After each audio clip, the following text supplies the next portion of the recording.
জাদুকরি ৩ বই। সাদিয়া এবং সন্ধ্যা তাদের বাবা মায়ের সাথে কিষানপুর নামক একটি ছোট্ট গ্রামে থাকতেন। সাদিয়া এবং সন্ধ্যার বাবা মা গ্রামের একটি ছোট্ট কারখানায় কাজ করতেন। তারা খুবই দরিদ্র ছিলেন, তাই স্বামী স্ত্রী উভয়কেই ঘরের বাইরে কাজ করতে হতো, যাতে তারা সাদিয়া এবং সন্ধ্যাকে ভালোভাবে লালন পালন করার জন্য পর্যাপ্ত অর্থ উপার্জন করতে পারে। একদিন স্বামী স্ত্রী উভয়ই কাজ করতে যাচ্ছিলেন। এমন সময় হঠাৎ একটি বিশাল ট্রাক তাদের ধাক্কা দেয়। সংঘর্ষটি খুব জোরালো ছিল এবং এর ফলে স্বামী স্ত্রী উভয়ই গুরুতর আহত হন। সাদিয়া এবং সন্ধ্যার বাবা ঘটনাস্থলেই মারা যান, কিন্তু তাদের মায়ের নিঃশ্বাস তখনও তার শরীরে আটকে ছিল। সাদিয়া এবং সন্ধ্যা যখন এইসব জানতে পারে, তখন দুই বোনই দ্রুত ঘটনাস্থলে পৌঁছায়। মা, বাবা, কি হয়েছে? তোমরা আমাদের এভাবে ছেড়ে যেতে পারো না। তোমাদের ছাড়া আমরা কিভাবে বাঁচবো? তারপর সাদিয়া এবং সন্ধ্যাকে ইশারায় ডেকে বলেন, মা, আমাদের ক্ষমা করো। আমরা দুজনেই তোমাদের ভালো জীবন দিতে চেয়েছিলাম, কিন্তু ঈশ্বরের হয়তো অন্য কিছু ইচ্ছা আছে। কিন্তু হ্যাঁ, আমরা চলে যাওয়ার পর তোমার কোনো সমস্যা হওয়ার কথা নয়। তাহলে তোমাদের মামা বাড়িতে যাওয়া উচিত।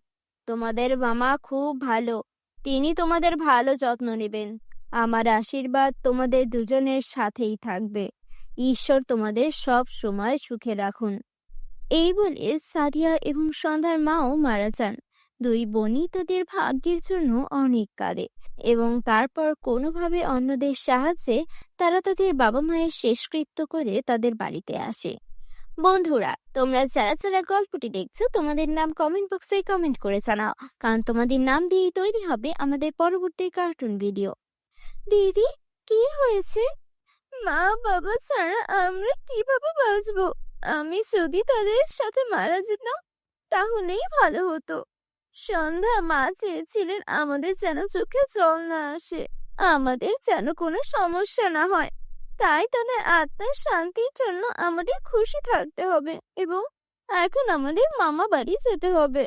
এরপরে দুজনেই তাদের জিনিসপত্র একটি ব্যাগে গুছিয়ে তাদের মামার বাড়ি চলে যায়। দুই বোনই তাদের মামার বাড়ি যাচ্ছিল। পথে তারা বিভিন্ন রঙের 3টি বই দেখতে পায়। একটি বই সবুজ, একটি নীল এবং একটি লাল। 3টি বই খুব নতুন এবং সুন্দর দেখাচ্ছিল। দিদি, এই দেখো, এই 3টা বই রাস্তায় এভাবে পড়ে আছে। মনে হচ্ছে কেউ এখানে রেখে গেছে। যাই হোক, এই বইগুলো দেখতে খুব ব্র্যান্ডেড। তাদের দাম নিশ্চয়ই খুব বেশি, তাই না? হ্যাঁ, তুমি একেবারেই ঠিক বলেছো। 3টা বই খুব নতুন এবং ব্র্যান্ডেড দেখাচ্ছে। আমি জানি না এগুলি কার, কে এখানে এগুলো রেখে গেছে। দিদি, এখানে কেউ দেখা যাচ্ছে না। আমরা এই 3টি বই আমাদের ব্যাগে রেখে দেই। না সন্ধ্যা, এটা করা পাপ। কিন্তু হ্যাঁ, তুমিও ঠিক বলেছো। যদি এই বইগুলো এখানে এভাবে পড়ে থাকে, তাহলে কোনো চোর এখান থেকে অবশ্যই চুরি করে নিয়ে যাবে। আমরা এগুলো আমাদের সাথে নিয়ে যাচ্ছি। কে জানে, তাদের মালিক হয়তো এগুলো খুঁজে পেয়েছে। এরপর সাদিয়া তার ব্যাগে 3টি বই রাখে, কিন্তু দুই বোনই জানতো না যে ওই 3টি বই সাধারণ বই নয়, বরং দুই বোনই তাদের মামার বাড়িতে পৌঁছে তাদের মামার কাছে সব কিছু খুলে বলে। আর বোনের মৃত্যুর খবর শুনে তাদের মামা খুব কাঁদে। আমি এখনো বিশ্বাস করতে পারছি না যে দিদি আর আমাদের মাঝে নেই, আমাদেরকে ছেড়ে চলে গেছে। কিন্তু তোমরা দুজনেই চিন্তা করো না, দিদি আমাকে তোমাদের দায়িত্ব দিয়েছে। আমি তোমাদের দুজনেরই ভালো যত্ন নেব। তোমরা আমার মেয়ে দিব্যার মতো ভালো জীবন যাপন করবে। ধন্যবাদ মামা।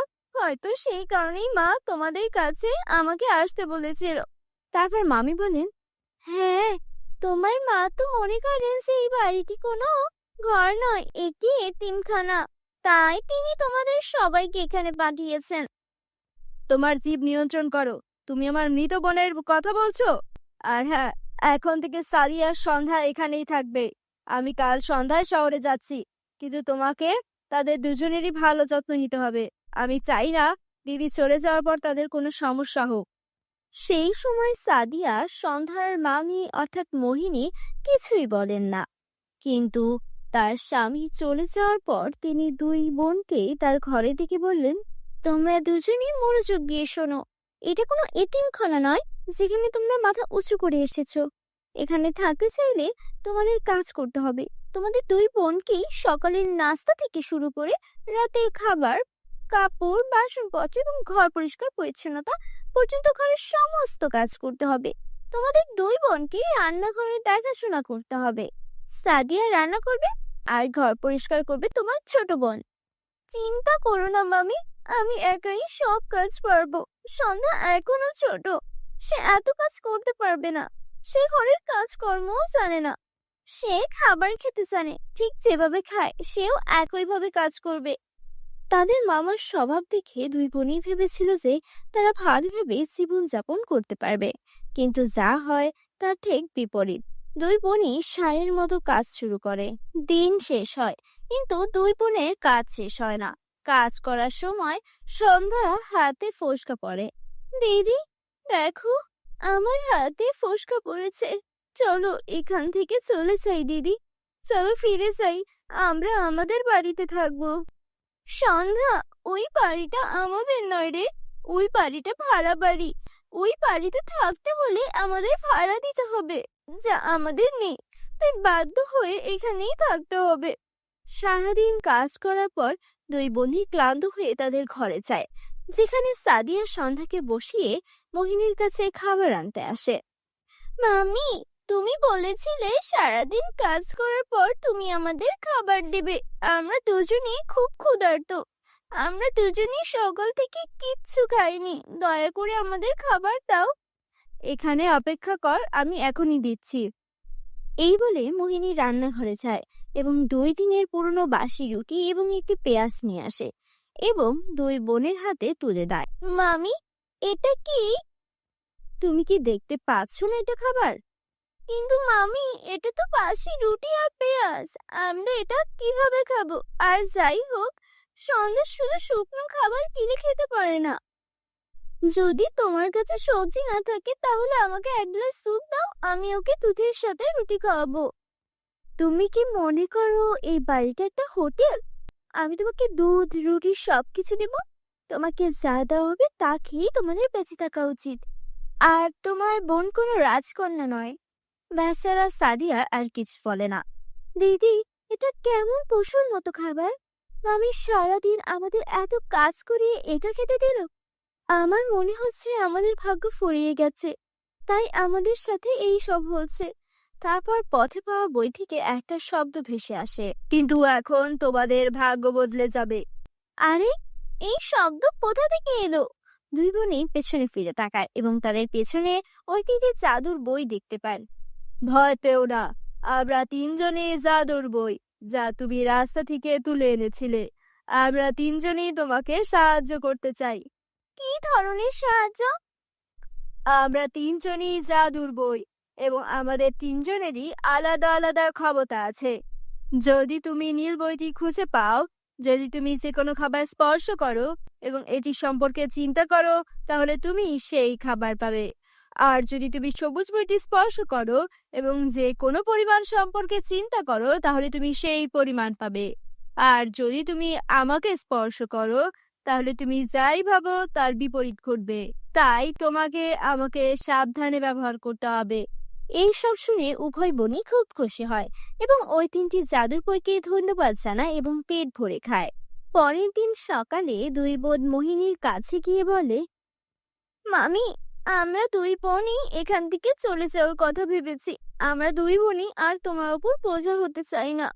ভালোই হয়েছে, তাড়াতাড়ি এই বাড়ি ছেড়ে চলে যাও। দুই বোনই তাদের সমস্ত জিনিসপত্র এবং জাদুর 3টি বই নিয়ে সেখান থেকে চলে যায়। সে চলে যায় এবং তারপর সেই 3টি বইয়ের সাহায্যে সে একটি খুব বড় বাড়ি তৈরি করে এবং একটি ভালো জীবনযাপন শুরু করে। বন্ধুরা, যদি তোমাদের আমাদের এই গল্পটি ভালো লেগে থাকে তাহলে অবশ্যই তোমাদের বন্ধুদের সাথে শেয়ার করো। এবং হ্যাঁ বন্ধুরা, এরকম গল্প দেখতে অবশ্যই আমাদের চ্যানেলটিকে সাবস্ক্রাইব করো, যাতে তোমরা এরকম আকর্ষণীয় গল্প দেখতে পাও। আমি আবার তোমাদের সাথে নতুন কিছু গল্প নিয়ে দেখা করব। সেই পর্যন্ত সকলে ভালো থেকো, সুস্থ থেকো। দেখা হবে পরবর্তী কোনো ভিডিওতে। আর যারা যারা ভিডিওটি শেষ পর্যন্ত দেখেছো তারা নিজেদের নাম কমেন্টে লিখতে ভুলো না যেন।